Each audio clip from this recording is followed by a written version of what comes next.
You only realize after an employee leaves that important client lists, project documents, or communication records were left with them. This isn't just an IT issue.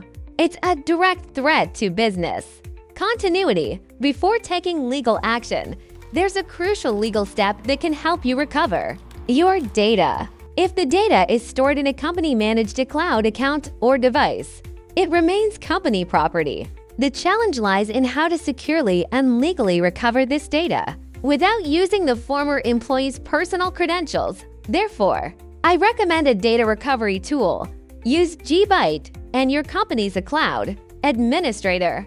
Credentials allow you to selectively recover company assets and only company assets. The entire process is simple and secure. A free scan provides a complete inventory. You only need to recover company data, clearly distinguishing between company and personal data. This is not surveillance, but asset recovery.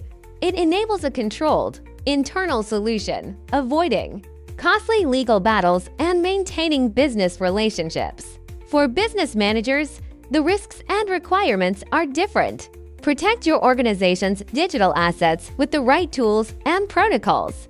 Click the link below to learn about enterprise licensing options and download our tools for free. Secure your business operations now.